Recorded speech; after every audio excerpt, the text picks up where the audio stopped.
जय पार्वटेश्वर। आज मैं फिर से एक अपना पुराना एक्सपीरियंस शेयर कर रही हूँ। 2010 की बात है। मैं यूएस अपनी सिस्टर के पास गई हुई थी थोड़ा टाइम स्पेंड करने के लिए। तो वहाँ पे करीब 6 मंथ हमारा रुकना हुआ। तो बीच में हमारा करवा चौथ का व्रत पड़ा। तो अब यूएस का वेदर तो मेरे को इतना ज़्यादा उसका तो हमें आइडिया ही नहीं था। उस समय क्या था, बारिश वहाँ पे हो रही थी और बादल चारों तरफ घिरे हुए थे। तो मेरी सिस्टर जॉब करती थी। उस समय इतना हम तो लैपटॉप वगैरह कुछ नहीं चलाते थे, मालूम नहीं था, थोड़ा फ़ोन वगैरह तो सब करते थे। तो मेरी सिस्टर ने बोला कि दीदी आप मैं तो सुबह मेरा फास्ट शुरू होता था सुबह 4 बजे से। उसके बाद मैं दिन भर पानी नहीं पीना है। जब पूरा चंद्रमा को दर्शन करेंगे उसके बाद ही पानी पीना है। उसके पहले सूर्य की पूजा करनी है, चंद्रमा की पूजा करनी है, उसके बाद व्रत खोलना है, ऐसे हमारा नियम होता था। तो वहाँ पे तो बादल घिरे हुए थे और फोरकास्ट था कि करीब 5-6 दिन तक ऐसे ही रहेगा। तो और हम लोग पेंसिल्वेनिया में थे। तो वहाँ से मेरी सिस्टर ने पता किया कि चलो अगर कहीं दूर थोड़ी दूरी पे भी अगर हो सकता होगा तो गाड़ी से चले जाएंगे, वहाँ पे जाके पूजा करके चले जाएंगे और वहाँ पे दर्शन हो जाएंगे। तो पता किया डेलावेयर तक बादल घिरे हुए हैं इधर, और दूसरी साइड में न्यू जर्सी तक ऐसे ही बादल घिरे हुए हैं। तो मेरे से वो बोली कि कहीं पे भी ऐसा नहीं दिखाई दे रहा है कि मतलब दर्शन होगा चंद्रमा का। सब जगह ही ऐसे है, बादल हैं और बारिश का फोरकास्ट है, बारिश हो ही रही थी। तो जब जैसे एक दिन पहले ही उसने मुझे बोल दिया था, तो हमने कहा नहीं नहीं, हो जाएगा हो जाएगा हो जाएगा, दर्शन हो जाएंगे। तो फिर वो मेरे से पूछने लगी कि दीदी ये बताइए, अगर आपको मान लो कि दर्शन आप ये मान लो कि यदि दर्शन नहीं हुए आपको, मान लो कि चंद्रमा नहीं निकला, तो आप कैसे व्रत कैसे खोलेंगे, क्या करेंगे आप? तो मैं 1 मिनट के लिए सोचने लगी। फिर मैंने अपने सदगुरु को ऐसे ही मन में ध्यान में याद किया और मुझे ऐसे लगा कि नहीं, सदगुरु हमारे ऐसे बोल रहे हैं, नहीं ऐसा नहीं है, तुम्हारे मन में है ना, तो ज़रूर हो जाएगा दर्शन। मैंने उनको प्रे भी किया कि बाबा जी साल में एक दिन पड़ता है, कम से कम ये तो पूरा हो कैसे भी। तो मुझे वही लगा कि जैसे सदगुरु का आशीर्वाद है कि नहीं दर्शन हो जाए। तो मैंने अपनी सिस्टर बोला नहीं नहीं, हो जाएंगे दर्शन हो जाएंगे ज़रूर। तो वो बोली ऐसे नहीं होता खाली बातें करने से, आप देखो प्रैक्टिकली देखो कितने बादल छाए हुए हैं बाहर, ऐसे थोड़ी है हमारे। हमने कहा, फिर थोड़ी देर में चुप रही। फिर थोड़ी देर के बाद में मैंने वही बोला, मैंने कहा नहीं, हो जाएगा दर्शन हो जाएगा। तो जिस दिन करवा चौथ था, तो वो तो सुबह ऑफिस चली गई और बारिश तो लगातार हो ही रही थी, थोड़ा बंद होती थी फिर हो रही थी। सूरज का तो कोई नाम निशान नहीं था, ऐसे ही लग रहा था क्या होगा। पर मेरा पूरा विश्वास था शाम तो होने दो, ज़रूर हो जाएगा, कुछ ना कुछ तो हो जाएगा। और ये जैसा कि मेरा विश्वास था, मुझे ये बहुत बड़ी बात है, बहुत बड़ी बात है। मैं आज इतना लंबा जीवन का टाइम निकल गया, अब मैं बैठ के सोचती हूँ कि जो हमने एक्सपीरियंस किए हैं अपने सदगुरु के, इसीलिए तो मैं वीडियो बना रही हूँ कि छोटी मोटी बात नहीं होती थी, ये तो बहुत बड़ी बात होती थी। और हमने ज़्यादा लोग, बहुत कम लोगों को ये बात बताई। लेकिन हमारे जो गुरु भाई बहन हैं उनको भी बहुत बड़े बड़े एक्सपीरियंस होते हैं। वो अलग बात है कि किसी ने बनाया है, मैगजीन वगैरह में लिखा है, तो हम तो अभी वीडियो ही बना के सबको बता रहे हैं। लेकिन ये बहुत बहुत ही बड़ी बात है कि सूर्यदेव मतलब सूरज से क्या, चंद्रमा मतलब इन तक हमारा क्या मतलब, कुछ भी नहीं, हम तो इनके कुछ भी नहीं। लेकिन हमारे मन में ऐसे आया नहीं, होगा दर्शन होगा, वो ज़रूर दर्शन देंगे, और वो होता था। सदगुरु का नाम लेने से होता था। ये एक बहुत बड़ी बात थी। तो वही हुआ, जब जिस दिन दोपहर हो गई तो पानी बंद हो गया। पानी बंद हो गया, फिर थोड़ा-थोड़ा ऐसे लग रहा था, ऊपर देखो ना तो ऐसे लग रहा था जैसे बादल खुल रहा है थोड़ा। और शाम को करीब 4:30-5 बजे के आसपास हमने देखा धूप निकल आई। धूप निकल आई, ऊपर सूरज दर्शन दे रहे। हमने सूरज को प्रणाम किया, सूर्यदेव को प्रणाम किया, हमने सूर्यदेव की पूजा की। फिर उसके बाद शाम हो गई तो पूजा तो हम लोग अंदर करते हैं रूम में, अपना वो कैलेंडर वगैरह लगाते हैं, पूजा करते हैं। तो हमने पूजा कर ली। 6-7 बजे अंधेरा हो गया था तभी कर ली। अब वही के बादल तो अभी भी घिरे हुए थे, तो मेरी सिस्टर आ गई थी ऑफिस से, तो कहने लगी कि दीदी अभी कुछ पता नहीं है, चंद्रमा का कोई मालूम नहीं, ऊपर तो कुछ दिखाई नहीं दे रहा। हमने कहा सूर्यदेव ने तो दिया दर्शन, देखते हैं। तो फिर मालूम नहीं था कि किधर निकलेगा, आइडिया भी नहीं था। हम लोग रोज़ाना ऐसे वहाँ पे नहीं देखते थे, हम भी नहीं देखते थे कि चंद्रमा किधर से निकलता है क्या है। तो कहने लगी यहाँ पास में पार्क है एक, विल्सन पार्क करके, तो हम लोग ऐसा करते हैं गाड़ी में अपने पूजा का सारा सामान रख लेते हैं और वहाँ पे चल के ना थोड़ी देर के लिए गाड़ी में वही घूमेंगे। तो अगर कहीं पे भी दिखाई दे जाएगा, किधर भी साइड में थोड़ा भी अगर देखेगा तो आप पूजा कर सकते। तो हम लोगों ने वही किया। करीब 8 बज गए थे, 8:30 के आसपास हो गए थे। अपने सामान वामान सारा रखा और हम लोग गाड़ी में बैठ के, पास में ही था पार्क, ज़्यादा दूर था नहीं, तो ज़्यादा से ज़्यादा 10 मिनट की दूरी पे। तो वहाँ पे जाके, वो बहुत खुला खुला एरिया था। खुला एरिया में क्या, किधर भी दिखाई देगा तो दिख जाएगा, कहीं पे भी होगा तो दिख जाएगा। इसके लिए हम लोग ओपन ग्राउंड, बहुत बड़ा ग्राउंड, तो वहाँ पे ही चले गए। अब वहाँ पे जाके ना बारिश तो नहीं हो रही थी, बादल उड़ रहे थे। और अमेरिका में तो बहुत ही इतना सुंदर होता है, ब्यूटीफुल होता है। मतलब अगर नीचे तो इतनी सुंदर लाइट जल रही थी और ऊपर भी बादल दिखाई दे रहे थे, तेजी से उड़ रहे हैं, मतलब उड़ते हुए दिखाई दे रहे हैं। बहुत सीन बहुत सुंदर था, लेकिन चंद्रमा का ही नहीं दिख रहा था।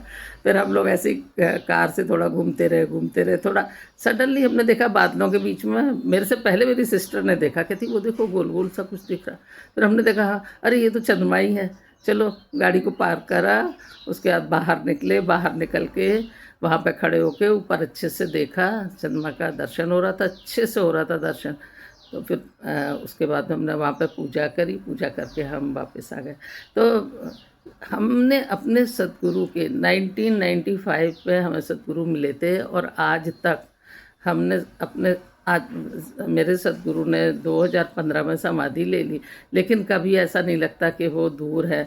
जब भी भक्त उनको याद करते हैं तो वैसा ही लगता है जैसा कि जब वो शरीर में थे। मतलब बिल्कुल क्लियर पता चलता है कि शरीर का कोई ऐसा नहीं। शरीर तो सिर्फ इसलिए ही होता है कि अगर शरीर है तो आप वो दूसरों से बात कर सकते हैं, चलते हैं, काम कैसे करते हैं, वो सब देखने के लिए मिलता है। अभी क्या है, अभी ठीक है हम वो झांकी नहीं देख पाते हैं, लेकिन सदगुरु का प्रेजेंस बिल्कुल पता चलती है उनसे। जब कभी भी कुछ ऐसे हो, उनकी प्रार्थनाएं करते हैं, उनको याद करते हैं, नाम स्मरण करते हैं, तो ऐसा नहीं लगता कि वो दूर हैं हमसे। एक ऊर्जा, एक प्रकाश, ऐसे करके हमको उनका आभास होता है बराबर। लेकिन ये एक इतना सुंदर एक्सपीरियंस हुआ था हमको अमेरिका में। मेरी सिस्टर आज भी याद करती है, और हम लोग ना आपस में तो एक दूसरे को खूब बताते हैं, क्योंकि बातें करते हैं सतगुरु की, सत्संग करते हैं, बैठ के सतगुरु की बात करना ही सत्संग है। तो बहुत सारे लोगों को हमने बताया, लेकिन ऐसे वीडियो वगैरह नहीं बनाया था। तो अभी हम वीडियो में बनाते हैं और बताते हैं। और ये वीडियो जो हम बना रहे हैं, इसमें हमारे गुरु भाई हैं, उनका भी एक्सपीरियंस। अभी हम जब भी आश्रम में जाते हैं, आश्रम बहुत अच्छा है। एक कर्नाटका में बड़ा महामठ है, एक गोवा में है जहाँ पे गायत्री माता की स्थापना हुई है।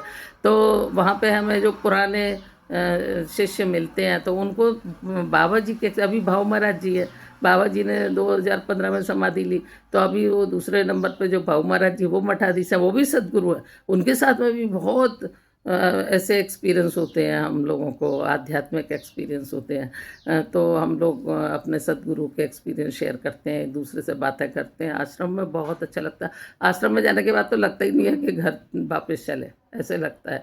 आश्रम में मतलब वापस आने का मन नहीं होता है। वहाँ पे सदगुरु का इतना पावर है कि मतलब बहुत ही अच्छा लगता है। यहाँ पे भी घर में अच्छा लगता है, लेकिन वहाँ पे तो बहुत ही अच्छा लगता है। वहाँ पे ऐसा कोई कमी नहीं महसूस होती, और आध्यात्मिक एक्सपीरियंस होते हैं। उसके अलावा आप वहाँ पे साधना करो।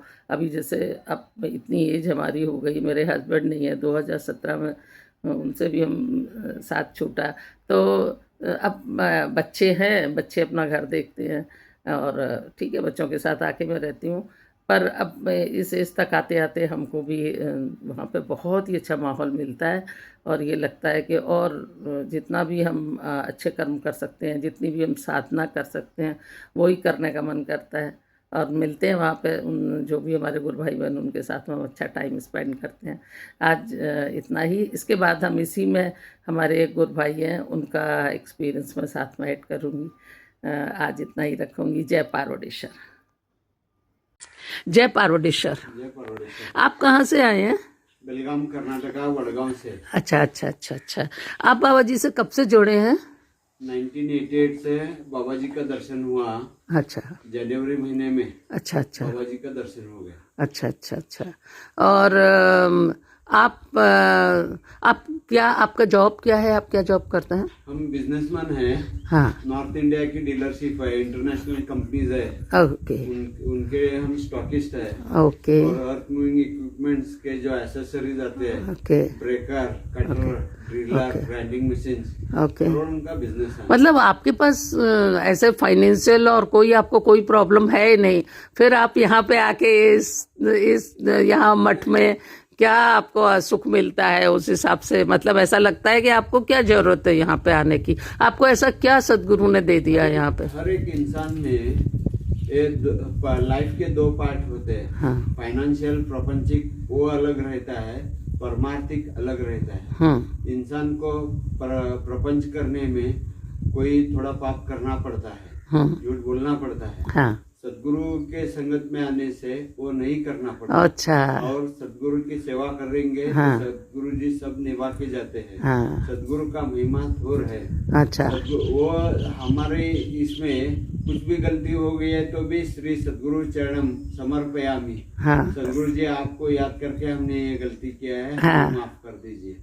और आपको सदगुरु के साथ जुड़ने से कैसा लगने लगा? आपकी लाइफ में क्या परिवर्तन लगता है आपको? कैसा लगता है आपको? मतलब ये है कि कुछ लोगों के पास सदगुरु नहीं है तो वो अपना संसार में अपना रह रहे हैं, लेकिन कुछ लोग जैसे आप हैं, आप सदगुरु से जुड़े, ऐसे संसार में भी आपको कोई प्रॉब्लम नहीं। सदगुरु के साथ जुड़ने से आपको क्या लगा? सदगुरु कृपा से मेरा जिस घराने में जन्म हुआ है, हम वेद से ब्राह्मण हैं। अच्छा। और हमारा आइडेंटिटी कार्ड है आंगिरीशा अम्बरीश यवनश्वती त्रिपुरान्वित शाखा दे हरिद्र गोत्रोत्पन्ना कीर्ति शर्मणाम। ओके। ये मेरा आइडेंटिटी कार्ड है। हाँ। यही भी शंकराचार्य मठ में जाइए, वैष्णव मठ में जाइए, ये आइडेंटिटी कार्ड बोलने से मुझे अंदर परमिशन मिल जाता है। अच्छा। और फिर भी आप सदगुरु को इतना, मतलब इनके अंदर ऐसा क्या देखा आपने? तो सदगुरु जी, ये बाबा जी जो है, वेदों के अनुसार हर एक इंसान के लक्षण बताए गए हैं। अच्छा। उसमें जो सदगुरु है उनके 32 लक्षण बताए गए हैं। हाँ।